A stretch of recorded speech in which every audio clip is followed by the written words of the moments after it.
자, 여러분 안녕하세요. 목동 C사이트 학원 가천대 논술국어 서상영 강사입니다. 자, 이번 동영상은 2003학년도 가천대 논술 대비 실시간 줌반 OT 영상입니다. 자, 먼저 가천대 국어 출제 방향과 대비법을 좀 정확하게 아셔야 공부를 할 수 있겠죠? 자, 먼저 그러면 살펴보죠. 자, 가천대 논술 가이드에 따르면 이렇게 시험 범위와 평가 기준에 대해서 서술을 해놨어요. 자, 시험 범위는 1학년 국어 범위와 그 다음에 선택 과목, 공통 과목이죠. 공통 과목과 선택 과목, 문학과 독서, 화법, 작문, 언어 이렇게 출제 범위가 되어 있습니다. 그런데 대체로가 아니죠. 100% 문학과 독서 중심으로 나오고 있는데, 화법과 작문은, 작년 2022년 기출문제를 봤을 때는 한 2문제 정도 출제가 되었습니다. 그래서 학생들이 이 화법과 작문 선택에 따라서 좀 유불리가 있지 않을까라고 걱정을 하시는데, 크게 걱정하실 필요는 없을 것 같아요. 왜냐하면 여기 1학년 공통과목 국어라고 명시가 되어 있는 이유가 이 정도 난이에서 화법과 문법 그리고 작문도 출제를 하겠다라는 의도라고 봅니다. 그래서 크게 걱정을 안 하셔도 될 것 같습니다. 자, 그 다음에 평가 기준인데요. 평가 기준에 보시면, 자, 이게 좀 중요한 것 같아요. 중요하죠. 자, 문항에서 요구하는 조건에 충실하게 답변을 하셔야 됩니다. 여기에서 문항에서 요구하는 조건, 어떤 조건을 요구하느냐, 뭐 문장을 써라, 단어를 써라, 이런 거의 조건으로 나오거든요. 그래서 문장을 써야 되는데 단어로 쓴다든지, 단어만 써야 되는데 문장으로 쓴다든지, 뭐 1개를 써야 되는데 2개를 쓴다든지, 이런 조건을 맞추지 못한다면 답에 오답 처리가 되거나 감점 요인이 됩니다. 자, 그 다음에 이건 또 당연하죠. 제시문의 핵심 내용을 또 정확하게 여러분들이 이해를 하셔야 문제를 좀 쉽게 풀 수 있을 겁니다. 자, 작년 기출문제를 좀 분석을 해보면 기출문제를 통해서 출제 분석을 좀 해보겠습니다. 자, 작년 기출을 보시면 저 100% EBS 교재에서 출제가 됐고요. 자, 문제 유형은요, 정답이 있는 단답형이 나오고요. 또 한두 줄 정도 쓰는 문장, 한 문장 정도, 한두 줄 정도의 한 문장 정도 쓰는 이 정도 쓰기가 나왔습니다. 그래서 이 약술형 논술, 일명 약술형 논술, 가천대에서 실시하는 이 논술고사는 일반적인 논술고사, 뭐 복잡한 논리와 긴 지문을 해결해야 하는 그런 일반적인 논술과 달리 핵심어만 정확하게 여러분들이 제시를 한다면 충분히 점수도 받을 수 있고 또 여러분들이 원하는 답에서 원하는 문제가 원하는 답을 쓰실 수가 있습니다. 자, 그 다음 난이도인데요. 자, 시험 난이도는 형성평가, 즉 중간고사나 기말고사의 난이도 정도를 보입니다. 자, 그리고 기존의 적성고사와 작년 기출문제를 좀 분석을 해보면 지문 난이도는 EBS 지문 중에서 중간에서 중상 정도, 굉장히 어려운 지문은 출제하진 않았고요. 그 다음에 문제 봤을 때는 지문의 난이도는 중상 정도 되고요. 출제된 문제 구성을 좀 보면 출제 난이도는 하상에서 중 정도 이렇게 출제가 되었습니다. 기존의 적성고사도 그렇고 작년 기출문제를 분석해봐도 이 정도의 난이도를 갖추고 있음을 알 수 있습니다. 그래서 여러분들이 좀 느끼기에 이 논술이라고 해서 굉장히 여러분들이 어려워하는데 가천대에서 실시하는 논술은 그런 논술이 아니라 여러분들이 쉽게 접근할 수 있는 논술이라고 보시면 됩니다.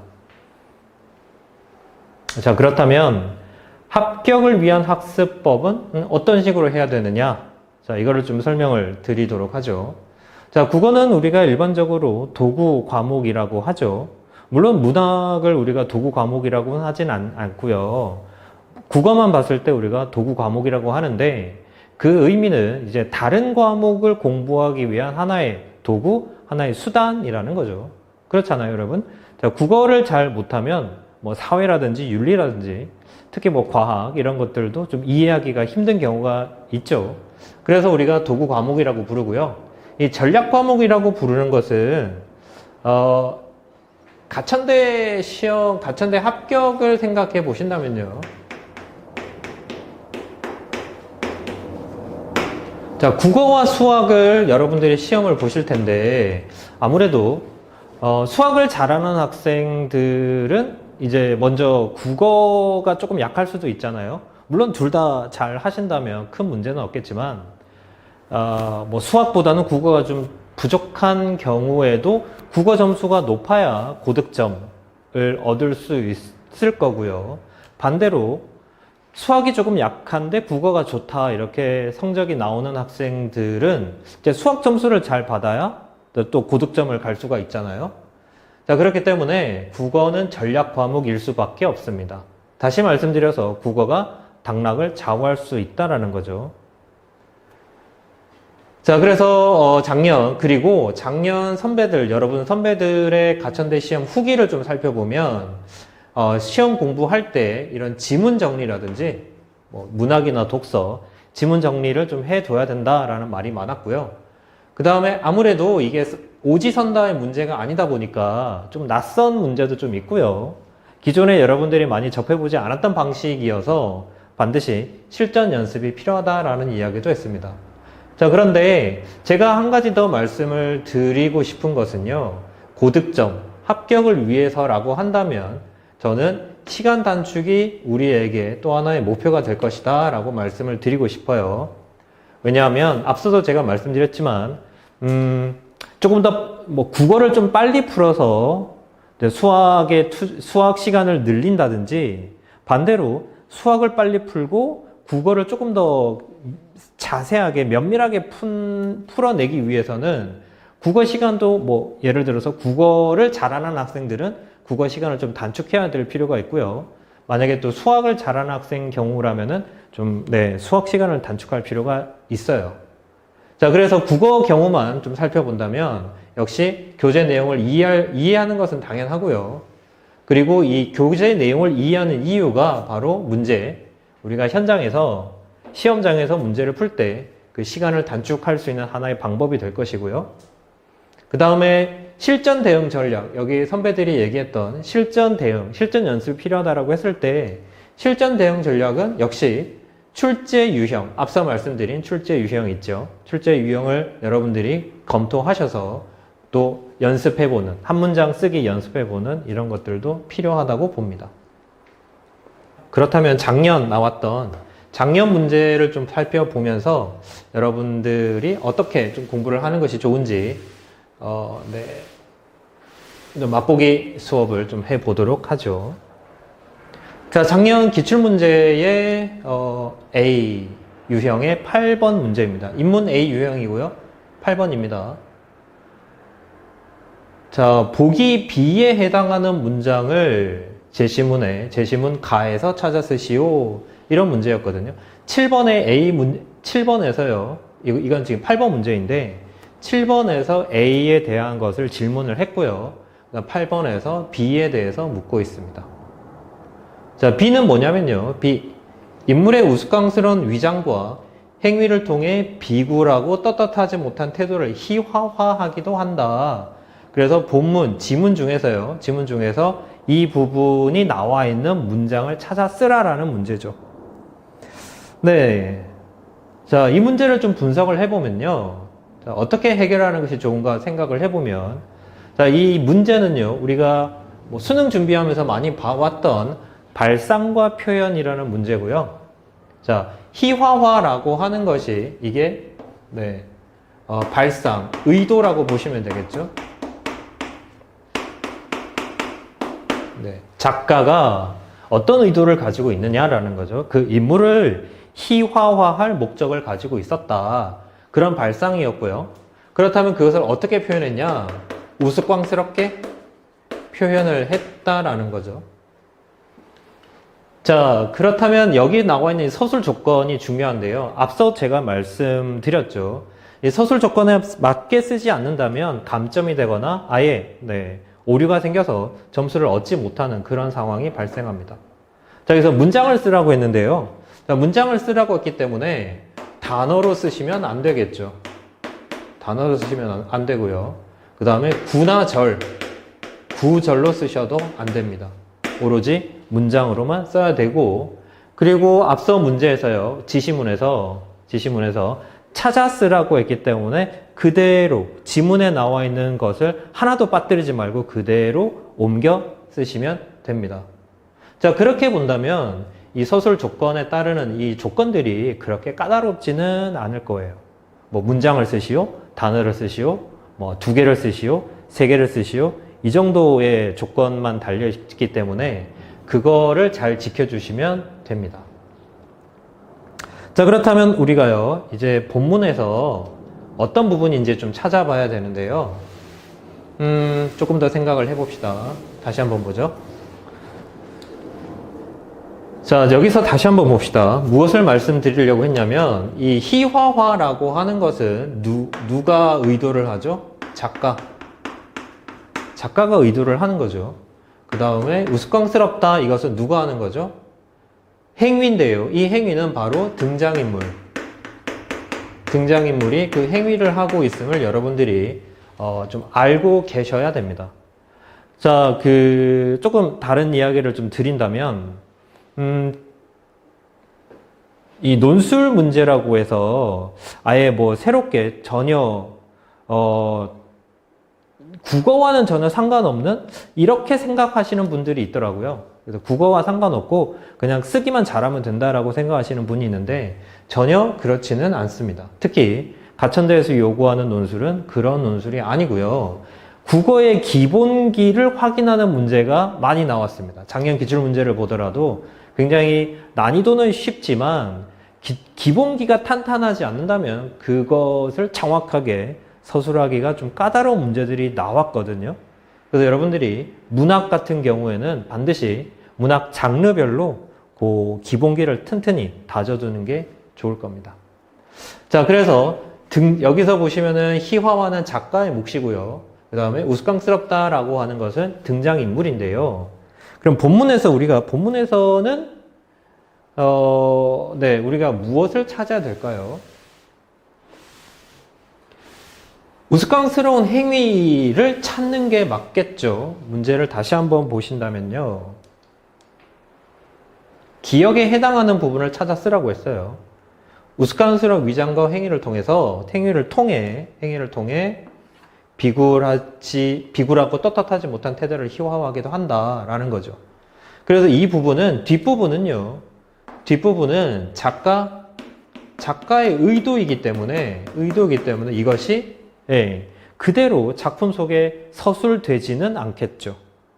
뭐 서술을 한다면 내가 북곽 선생을 비판하기 위해서, 조롱하기 위해서 이런 행위를 시켰다라고 밖에 안 돼요. 그렇죠? 작가이기 때문에. 근데 그렇게 한다면 소설이라고 볼 수는 없는 거죠. 그래서 우리가 생각해야 될 부분은 인물의 우스꽝스러운 위장과 행위라는 이 부분인 거죠. 자, 그러면 등장인물의 행위를 찾아야 되는데요. 등장인물의 행위. 자, 이제 쭉 읽어보시면요. 여러분들이 쭉 읽어보시면 되는데요. 자, 여기에서 등장인물은, 등장하는 인물은, 두 인물이 나오죠. 북곽 선생이라는 인물과, 그 다음에 두 인물이 나옵니다. 자, 그러면 그 인물들의 행동을 좀 살펴보면요. 쭉 여러분들이 한번 지문을 확인해서 읽어보시면, 자, 이 부분 첫 번째. 북곽 선생은 몹시 놀라서 귀신처럼 춤추고 웃더니 대문을 나가고 줄다름 치더니 구덩이에 빠져버렸다. 여기가 행위고요. 그 속에는 똥이 가득 차 있었고 구덩이에서 기어 올라와 고개를 들고 바라보았다. 이것도 행위죠. 이것이 북곽 선생의 행위고요. 자, 이제 범이 길을 막고 있었죠. 범이 길을 막고 있어요. 범의 행위예요. 자, 범은 얼굴을 찌푸리고 구역질을 하고 있어요. 자, 이것도 범의 행위죠. 코를 막고 고개를 왼쪽으로 돌리고 숨을 내쉬고는 자, 어떤 말을 하죠. 구린내가 심하다. 자, 그 다음 북각 선생이 머리를 조아리고 기어와서 3번 절하고. 북각 선생의 3번째 행위예요. 3번 절하고 무릎을 꿇은 채 고개를 들고 또 말을 해요. 자, 그래서 지문에서 살펴보신다면 이렇게 행위는 북각 선생의 행위 2가지, 그 다음에 호랑이의 행위가 2가지가 있음을 알 수 있습니다. 그러면 이 행위 중에서 우스꽝스럽고 위장을 통해서 자신의 그 행위를 숨기려고 하는 자신의 의도, 자신의 행동을 숨기려고 했던 그런 것을 좀 찾아본다면, 네. 첫 번째죠. 뺑소니를 치면서도 여기 또 힌트가 하나 들어와 있는데요. 남들이 알아볼까 두려워. 여기 힌트가 들어있긴 하죠. 이게 위장이죠. 남들이 알아볼까 두려워서 위장의 의도가 있었다라는 거죠. 그래서 어떻게 했나요?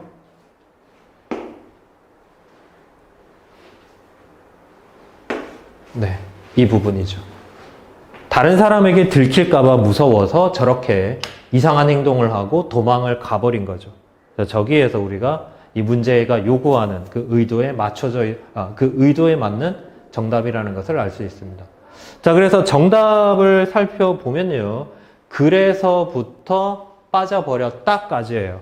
자, 문장이라고 하는 것은 반드시 마침표나 물음표, 네, 느낌표 이런 것으로 끝나야 되거든요. 종결되어 있어야 돼요. 중간에서 여기서 뭐 웃더니까지 쓴다든지 또 완전한 문장 형태가 아닌 것으로 쓴다면 감점 요인이 발생합니다. 그래서 문장 그대로 따라 쓰시면 됩니다. 그래서 채점 기준을 보면 그래서는 써도 되고 안 써도 된다라고 나와 있는데 문장을 그대로 옮겨 쓰라고 했기 때문에 그래서를 넣어주는 것도 여러분 정확하게 쓴다면 그래서를 넣는 것이 맞습니다. 물론 채점에서는 그건 크게 상관하지는 않겠다라고 했어요. 자, 그래서 문학을 정리를 하자면 문학을 푸실 때는 문학에 대한 기본기가 좀 탄탄해야 된다라는 거 꼭 기억해 두시고요. 자, 2번째 이제는요 자연 A 유형이고 A 시험지고 3번 문제입니다. 독서 문제죠.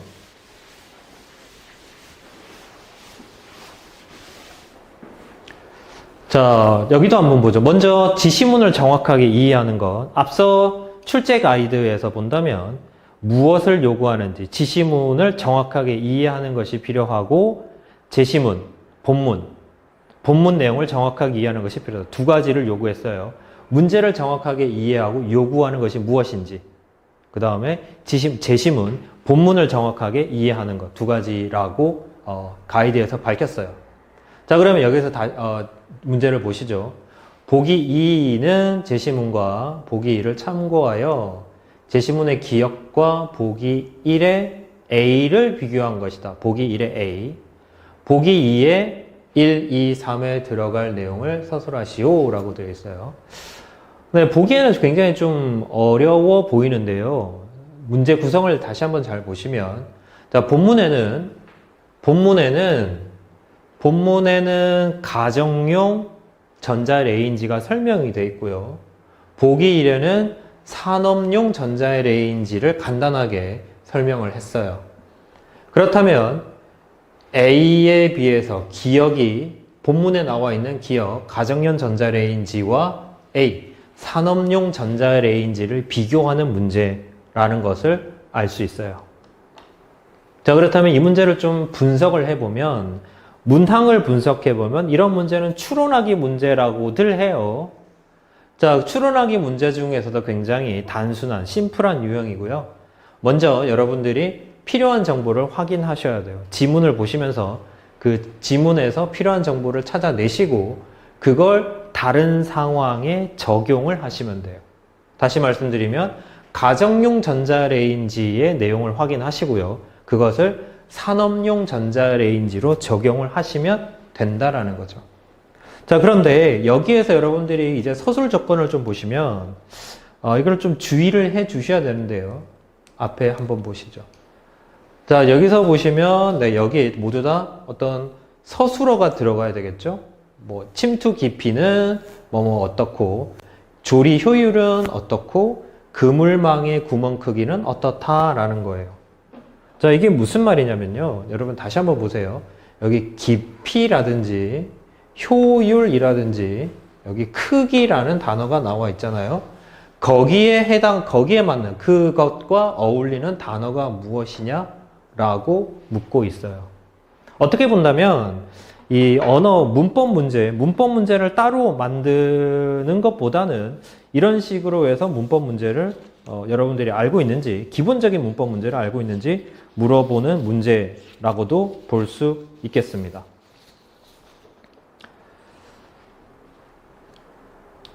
자, 그러면 계속 좀 볼까요? 자, 그렇다면 우리가 필요한 정보, 여기 지문을 전부 다 실지는 않았고요.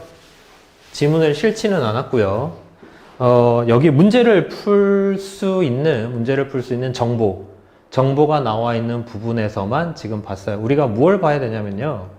침투 깊이, 조리 효율, 그물망의 구멍 크기. 이것이 어떤 개념인지를 좀 확인을 해야 될 것 같아요. 자, 진동수는 일반용 가전 전자레인지 마이크로파 진동수는 대략 25,000MHz고요. 그 다음에 쭉 가시면 끓는 점 나오고요.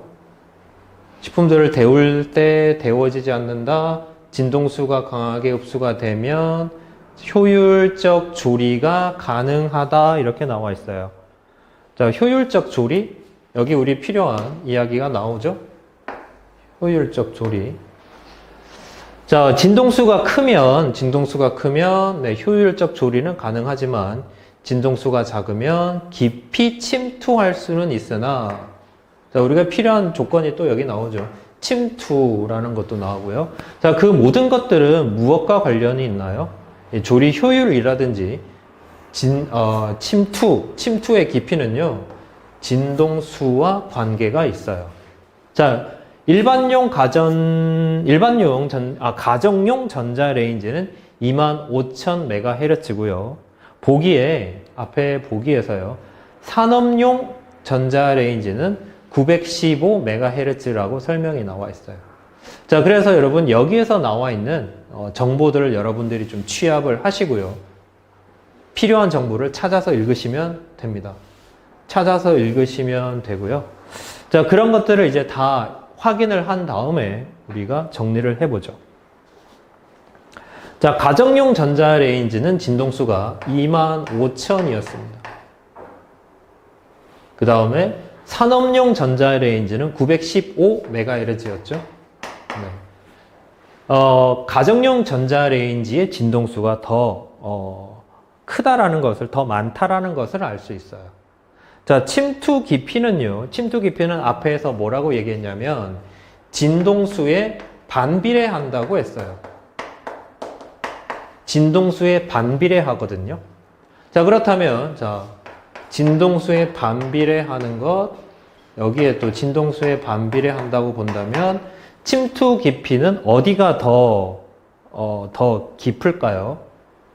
이쪽이 더 깊겠죠. 자, 그래서 침투 깊이는 서술어가 깊다라는 이 서술어를 여러분들이 쓰셔야 돼요. 뭐, 많다, 크다, 이렇게 쓰시면 감점 요인이 발생합니다. 자, 그러면 침투 깊이는 이쪽은 얕다가 되겠죠. 깊다의 반대는 얕다니까요. 자, 두 번째, 조리 효율 어떤가요? 조리 효율도 진동수에 반비례해요. 반비례가 아니라 진동수에 비례하거든요. 그럼 여기 진동수가 25,000이었죠? 여기 915.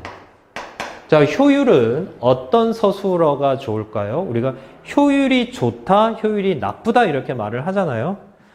그리고 그래서 여기가 효율이 낮겠죠. 아니면 뭐 좋지 않다. 네. 이렇게 써도 괜찮습니다. 그 다음 여기가 효율이 높겠죠. 효율이 좋다 써도 괜찮습니다. 자, 그 다음 파장을 좀 볼까요? 자, 파장은 앞에서 조금 설명이 길어요. 자, 파장은 어떻게 구하냐면요. 앞에 지문에 나와 있는데, 파장이라고 여러분들이 꼭 찾아보세요. 파장은요, 광속을 무엇으로 나눈다? 진동수로 나눈다라고 되어 있어요. 자, 그러면 이 둘의 관계가 어떤가요? 파장과 진동수의 관계는 역시 반비례한다는 것을 여러분들이 아셔야 돼요. 자, 파장은요, 역시 진동수와 반비례한다. 여기, 네, 25,000, 여기, 915. 하나가 빠졌네요. 네.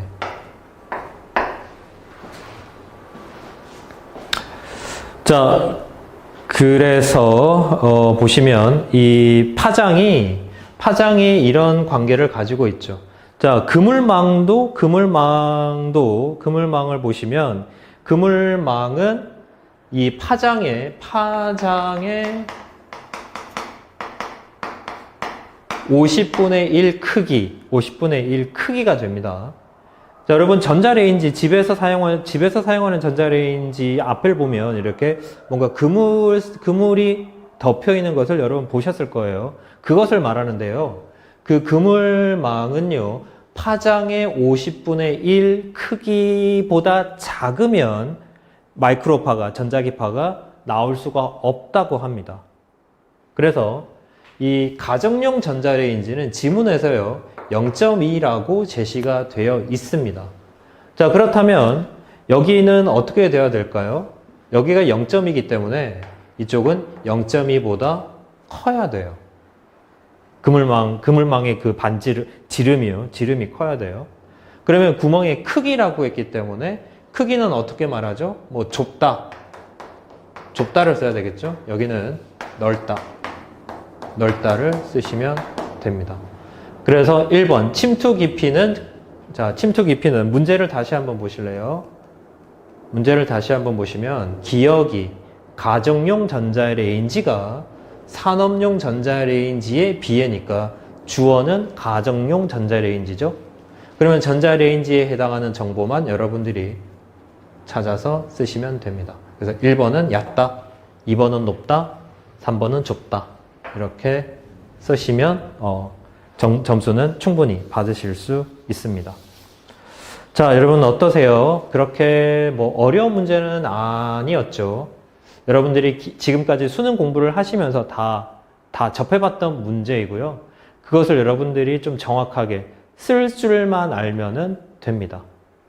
네, 어렵게 생각하지 마시고 여러분들이 평소에 그런 연습들을 한 번씩 해 보시면 되는데, 자, 그것은 구체적으로 여기 학원 강의에서 여러분들과 조금 더 깊이 있는 이야기를 해 보도록 하겠습니다. 어떻습니까? 이번 동영상 OT 강연 도움이 됐으면 좋겠고, 여러분들도 이 가천대 좀 두려워하지 마시고 도전을 하시면 좋은 결과가 있을 겁니다. 네, 이상 마치겠습니다. 감사합니다.